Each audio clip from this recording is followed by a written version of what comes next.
ซินนี่หัวชัยสบายดี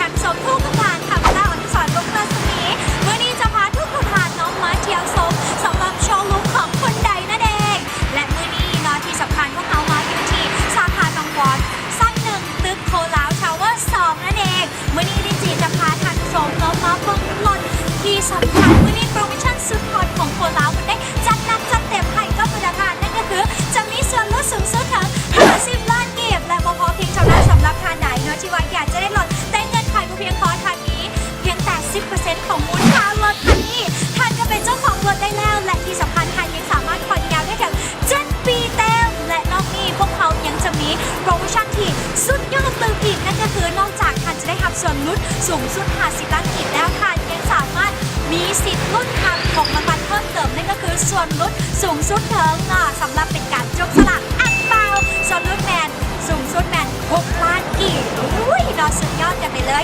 และนอกนี้สำหรับผู้ใดที่ว่ามีเงินขายยับขึ้นมาจากน้อยเดือนแบบนี้3% ของมูลค่ารถท่านก็จำเป็นต้องมีคนข้ามเลยและนอกนี้เนาะเขายังจะมีพิเศษให้เติมเขาจะมีประกันภัยสั้น1เติมให้อีกและสำหรับตอนนี้ลินจีเมามาแล้วอยากจะได้สุดๆเลยเพราะว่าอากาศหนาวโปรโมชั่นของมันผ่อนดีจนเห็นให้อากาศอุ่นไปเลยเนาะเดี๋ยวลินจีจะพาไปชมทางด้านในว่าหุ้นใดมื่อนี้จะมีรุ่นใดแดที่ส่วนลดสุดยอดไป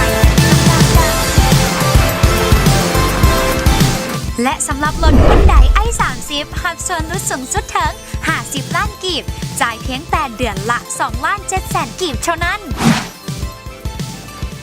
รุ่นต่อมาเลยกับรถคันนี้หุ้นใดเอ็กเซนลดสูงสุด30 ล้านกีบจ่ายเดือน1ต่ำๆเพียงแต่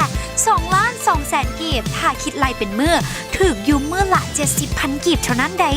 คุ้มสุดๆเลย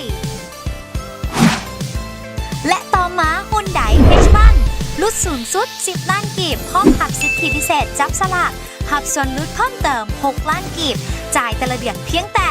4,900,000 กีบและมาต่อรุ่นนี้เลยหุ้นใดแกรนด์ไอสมาร์ทหักส่วนลดสูงสุด10 ล้านกีบจ่ายแต่ละเดือนเพียงแต่2,700,000 กีบหุ้นใดเครตาหักส่วนลดสูงสุด10 ล้านกีบจ่ายแต่ละเดือนเพียงแต่4,500,000 กีบแถมฟรีประกันภัยสั้น1และรุ่นสุดท้ายสำหรับยี่ห้อหุ้นใดของพวกเขาในมื้อนี้ที่มีรูปโสมสวยงามสะดุดตาเหมาะกับทุกเพศทุกวัยนี่เลยหุ้นใดอีแลนต้าซึ่งมื้อนี้หักส่วนลด10 ล้านกีบจ่ายก่อนต่ำๆเพียงแต่3,800,000 กีบหักฟรีไปเลยประกันภัยสั้น1